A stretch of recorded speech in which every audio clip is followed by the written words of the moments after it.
तो गाइस अब तक हमने देखा मेमोरी डंजन में मॉन्स्टर्स को मारना स्टार्ट कर देता है, जिस वजह से उसका लेवल लगातार बढ़ता जाता है और हम देखते हैं वो उसके साथ साथ अपनी कुछ स्किल्स को भी इंक्रीज कर लेता है और उसे उस डंजन के अंदर बहुत सारे लोगों की लाशें भी मिलती हैं, जिनसे वो कुछ जरूरी सामान को इकट्ठा कर लेता है। तब उसे एक पुराने डार्क हीरो का कंकाल मिलता है और उसने एक लेटर के अंदर गॉडेस की सच्चाई बताई होती है और तब मेमोरी डिसाइड करता है कि वो बाहर निकलकर गॉडेस को सबक सिखा कर रहेगा। तब मेमोरी अपने स्किल्स के जरिए वहाँ के मॉन्स्टर को हरा देता है और डंजन से बाहर निकलने में कामयाब हो जाता है। और अब आखिर तभी हम यहाँ देखते हैं मेमोरी के क्लासमेट्स अपनी एक्सपी को बढ़ाने के लिए अलग अलग मॉन्स्टर्स को मार रहे होते हैं, पर यहाँ हम देखते हैं काशिमा किसी भी मॉन्स्टर को नहीं मार पा रही होती और आसगी उस मॉन्स्टर को मारने के लिए कह रही होती है और कहती है, मेरे हिसाब से ये क्लास बहुत जल्दी अलग अलग होने वाली है, क्योंकि हमारी क्लास बहुत सारे सेल्फिश लोगों से भरी हुई है और ऊपर से हम सभी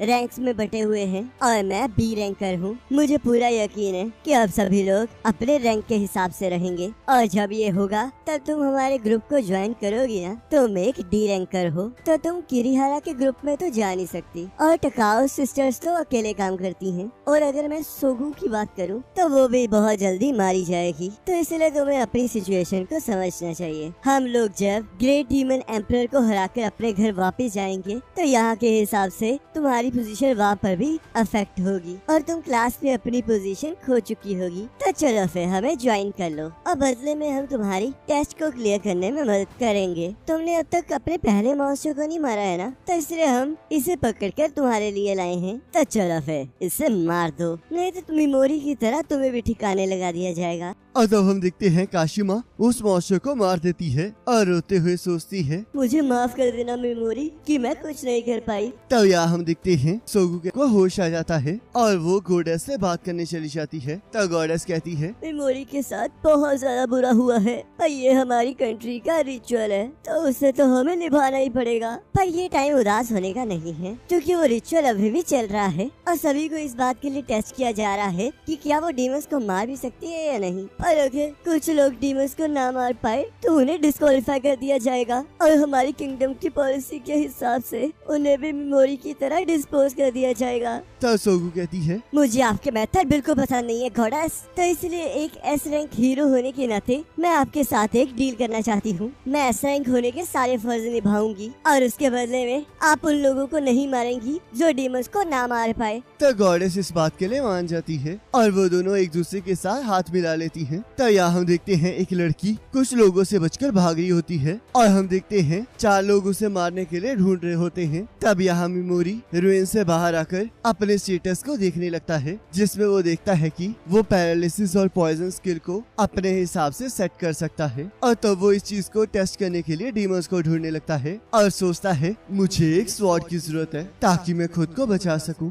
और लड़ाई भी लड़ सकूं। पर तभी उसे कुछ स्लाइम्स के लड़ने की आवाज आने लगती है। तब वो देखता है कि कुछ स्लाइम्स मिलकर एक छोटे से स्लाइम को परेशान कर रहे होते हैं, पर तभी वो छोटा सा स्लाइम उन सभी को पीछे धकेल देता है और मेमोरी यहाँ पर सबको पैरालाइज कर देता है और उस छोटे स्लाइम को छोड़कर बाकी सभी स्लाइम्स के ऊपर पॉइजन को एक्टिवेट कर देता है और तब वो अपनी न्यू ऑप्शनल स्किल को यूज करता है, जिससे कि वो उन चारों के ऊपर से अपनी स्किल को हटा सकता है। और तब हम देखते हैं स्किल हटने के बाद वो सारे स्लाइम्स वहाँ से डर के मारे भाग जाते हैं। तब मेमोरी छोटे स्लाइम से कहता है, मैं इस टाइम अपनी स्किल को हटा रहा हूँ, पर चिंता मत करो, मैं तुम्हें नहीं मारूंगा। पर मैं तुम्हें एक चीज कहना चाहता हूँ, तुमने उनका सामना करके सच में बहुत अच्छा काम किया, तो इसलिए अब जब मैं तुम्हारे ऊपर से अपनी स्किल को हटा दूंगा तो मुझ पर हमला मत करना। तब मेमोरी उसे फ्री करके वहाँ से जाने लगता है, पर वो स्लाइम मेमोरी का पीछा करने लगता है। तब मेमोरी उसे अपने साथ ले जाने का डिसाइड करता है और यहाँ हम देखते हैं वो लड़की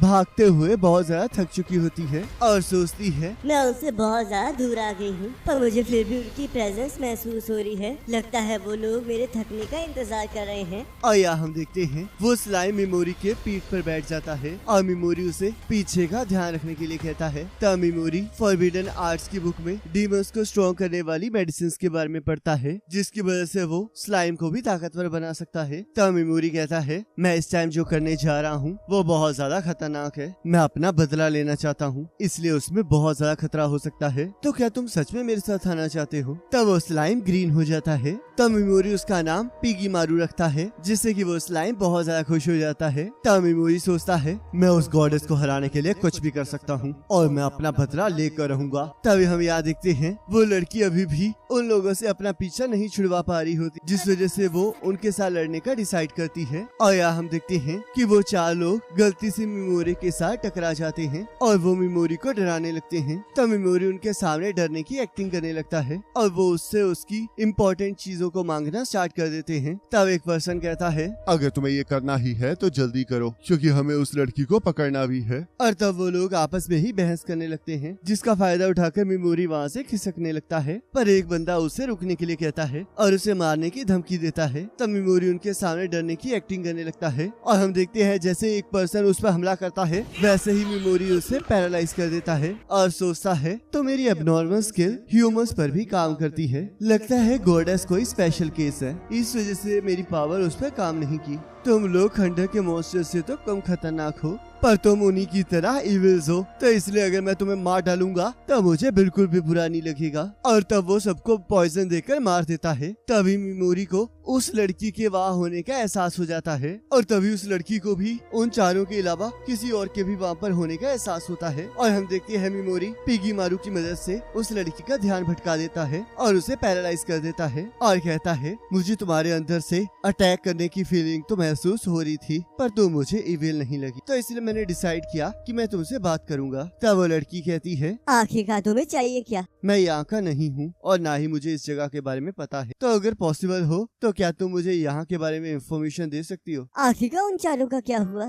क्या वो तुम्हारे दोस्त थे? तब वो लड़की मना कर देती है, अब मैं तुम्हारे मुंह से अपनी स्पेल को हटा रहा हूँ ताकि तुम अच्छी तरह बोल सको, पर मुझे माफ करना, मैं तुम्हारी पूरी बॉडी के ऊपर से इस स्पेल को नहीं हटा सकता क्योंकि मुझे अभी भी तुम पर भरोसा नहीं है। तो अब तुम बोल सकती हो। मैं पहले कुछ कंफर्म करना चाहती हूँ, आखिरकार वो 4 लोग हैं कहाँ? मैंने उन्हें मार दिया है। क्या तुम उनसे अकेले लड़े हो या फिर किसी ने तुम्हारी इसमें मदद की है? मैंने उन्हें अकेले ही हराया है। मुझे तुम पर पूरा विश्वास है क्योंकि तुम्हारी स्टेटमेंट में मुझे किसी तरह का कोई भी झूठ महसूस नहीं हो रहा है, तो इसलिए तुम मुझसे अब कुछ भी पूछ सकते हो और मैं उसका सही सही जवाब दूंगी क्योंकि तुमने मेरी जान बचाकर मुझ पर एहसान किया है। लगता है तुम बुरी लड़की नहीं हो, पर मेरे हिसाब से हम दोनों को एक दूसरे की जिंदगी में ज्यादा दखल नहीं देना चाहिए। तो बताओ आखिरकार ये जगह कौन सी है? ये उजरा किंगडम का साउदर्न फॉरेस्ट है। तो मुझे ये बताओ, क्या तुम इन लेटर्स को पढ़ सकती हो? लगता है ये पुरानी लैंग्वेज है, मैं तो इसे नहीं पढ़ सकती, पर मैं किसी को जानती हूँ जो शायद इसे पढ़ सके। एक पर्सन है जिसे सभी लोग फॉरबिडन विच कहते हैं और मैंने सुना है कि उसे फॉरबिडन थिंग्स की नॉलेज थी, जिस वजह से उसे यहाँ से बाहर निकाल दिया गया। तो इसलिए अगर तुम्हें उससे मिलना है तो तुम्हें गोल्डन डेमन जोन जाना पड़ेगा और वो बहुत ज्यादा खतरनाक इलाका है जो कि इस कॉन्टिनेंट के मिडिल पर पड़ता है। अब हमारा हिसाब बराबर हुआ, तो इसलिए अब मैं यहाँ से जा रहा हूँ, तो क्या ये तुम्हारे लिए ठीक है? तब वो लड़की हाँ कहती है, ये मेरी आंट की तरह कुछ ज्यादा ही सच्ची है। मुझे तो मेरी आंट को लेकर चिंता होती थी क्योंकि वो बहुत ज्यादा दयालु थी। तुम थोड़ी देर में फ्री हो जाओगी, तो तब तक के लिए मैं तुम्हारी सेफ्टी की गारंटी नहीं दे सकता, तो इसलिए मैं दुआ करूंगा कि तुम तब तक के लिए ठीक रहो। और तब वो वहाँ से जाने लगता है। तब पिगी मारू मिमोरी को बुलाने लगता है। तब मिमोरी कहता है, सभी को मारना मेरी हॉबी नहीं है, मैं अपने रोज के हिसाब से लोगों को मारता हूँ, पर फिर भी शायद फ्री होने के बाद वो मुझ पर हमला करे, तो इसलिए पीछे की तरफ ध्यान रखना। तब पिगी मारू मिमोरी की बात पर हामी भरता है और यहाँ हमें पता चलता है जिस लड़की को मिमोरी ने पकड़ रखा होता है वो निया किंगडम की हॉली नाइट होती है और पुरानी प्रिंसेस होती है और उसका नाम सिरस आश्रन होता है। और इसी के साथ एपिसोड खत्म हो जाता है और नेक्स्ट एपिसोड का लिंक आपकी स्क्रीन पर आ रहा होगा, उस पर क्लिक करके अगले एपिसोड को देख सकते हो।